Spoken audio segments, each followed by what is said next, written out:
Una vez que ella es concebida inmaculadamente, inmaculado significa sin mácula, o sea, sin mancha, haciendo referencia a la palabra mancha precisamente a la del pecado original. Entonces, una vez que ella es concebida inmaculadamente, finalmente es dada a luz y ella va creciendo. Para poder ser madre de Dios, antes que nada tiene que ser virgen también. Y de aquí tenemos, entonces, como les decía antes, siguiendo un orden lógico, tendríamos el segundo dogma, que es el de la virginidad perpetua de la Santísima Virgen. ¿Por qué virgen? Podría preguntarse alguien, ¿no? Eso es algo que ha sido con el tiempo creído siempre más por la Iglesia hasta que finalmente fue proclamado como dogma. Y bueno, por virgen precisamente porque ella tenía que contener al mismo Señor en sí misma. De hecho, la palabra griega, que finalmente se traduce como madre de Dios, la palabra griega en realidad sería mejor traducida como portadora de Dios. Portadora precisamente porque ella tenía que llevarlo en su vientre, tenía que quedarse embarazada y llevarlo en su vientre. Son cosas, digamos, obvias, ¿no? Por un lado, pero buenas decirlas cuando vamos a, digamos, exponer estos dogmas para que puedan ser entendidos por todos. Entonces, ella como portadora de Dios no podía verse, digamos, manchada de ningún modo.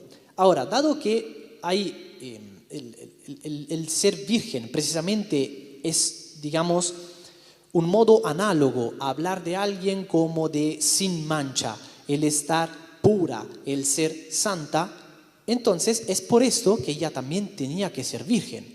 ¿Por qué? Bueno, porque precisamente la pérdida de la virginidad implica, obviamente, el mantener relaciones con otra persona. Entonces, esto precisamente implicaría, si ella no hubiera sido virgen, hubiera implicado un problema, finalmente, para poder ser portadora de Dios.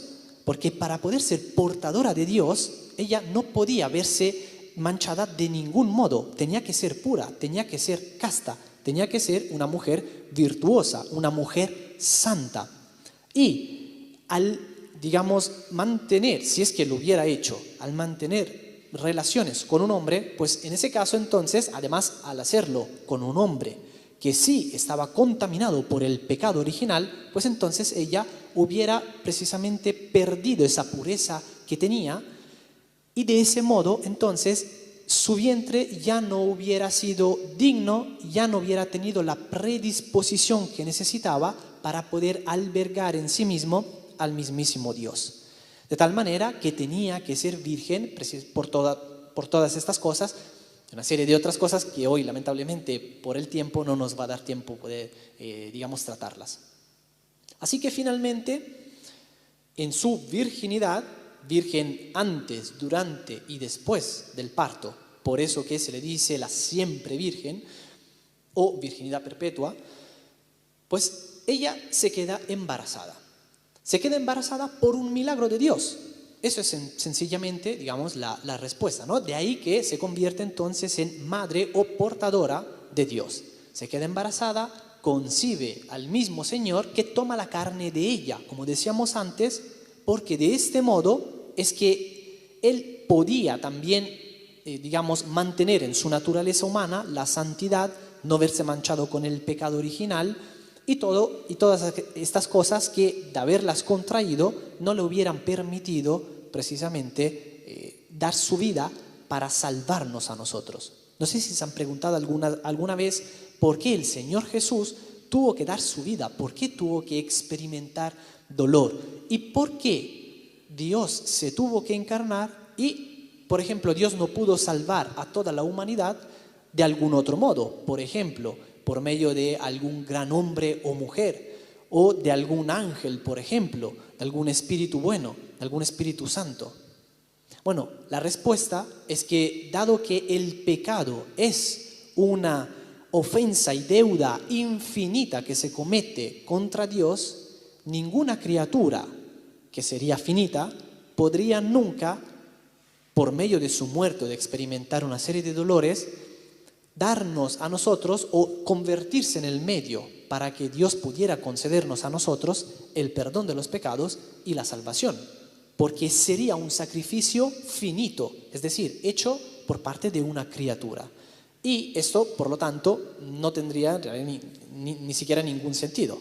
Una deuda infinita solo puede ser saldada por parte de un sacrificio también de valor infinito. Entonces, para que pudiera suceder todo esto, la Santísima Virgen tenía que ser pura y tenía que quedarse embarazada precisamente por un milagro de Dios, de parte del mismísimo Dios. Y es por eso, como sabemos, que el Espíritu Santo, cuando manda al ángel Gabriel, como lo leemos en el Evangelio según San Lucas, para poderle anunciar que ella se iba a quedar embarazada, pues él llega, ¿no?, y la saluda, ¿no? Por lo tanto, Dios te salve, llena de gracia, y concebirás a luz un hijo, y este será aquel que será conocido como el Salvador, porque redimirá a todo el género humano por medio de su sacrificio. Salvará a Israel y a todas las personas. Así que se queda embarazada y pues termina dando a luz. Virgen, como decíamos, antes, durante y después del parto. A cualquiera le podría surgir la pregunta, que sería natural, espontánea y buena: ¿cómo es posible que la Santísima Virgen da a luz sin perder su virginidad? Porque la pérdida de la virginidad precisamente implica, así como también los dolores, ¿no?, del dar a luz, ¿no?, como todos sabemos, implica precisamente, digamos, la separación de las vías por las cuales la mujer se queda embarazada y finalmente también da a luz. Entonces, ¿cómo podría, después de haber dado a luz, seguir siendo virgen? Y aquí sigue el milagro de Dios, porque el milagro de la encarnación del Señor Jesús no solo quiere decir que la Santísima Virgen se queda embarazada sin haber conocido varón, sino que también da a luz de un modo, diríamos, anormal, en el sentido de que es un modo en el que naturalmente no suceden las cosas. Una mujer, todas las que son madres aquí presentes, yo también por ser padre, no que haya experimentado, sino que haya visto cómo experimentó mi esposa los dolores, pues obviamente estas son cosas que uno podría decir: hombre, das a luz, pierdes la virginidad.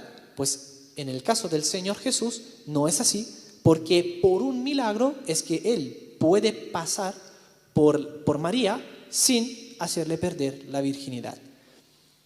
Cuando hablamos de milagros, muchas veces, debido a que quedamos muy maravillados ante ellos y atónitos, solemos preguntar: ¿cómo pudo suceder esto? ¿Cómo Dios hizo este milagro?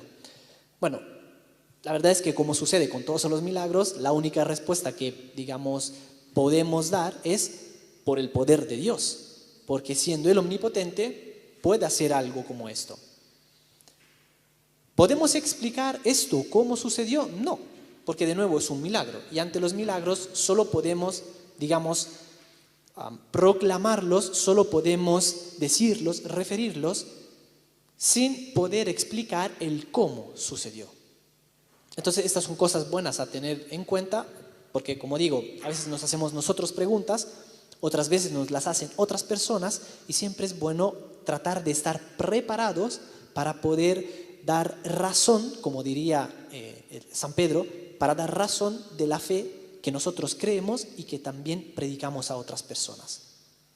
Así que, de nuevo, la Santísima Virgen se queda embarazada, da a luz, virgen antes, durante y después del parto, porque ella, pese a que, como nos lo dice también la Sagrada Escritura, como también nos lo dice la tradición, ella se casa con San José, sin embargo, ellos no tienen hijos, ella no viene a tener hijos con su esposo.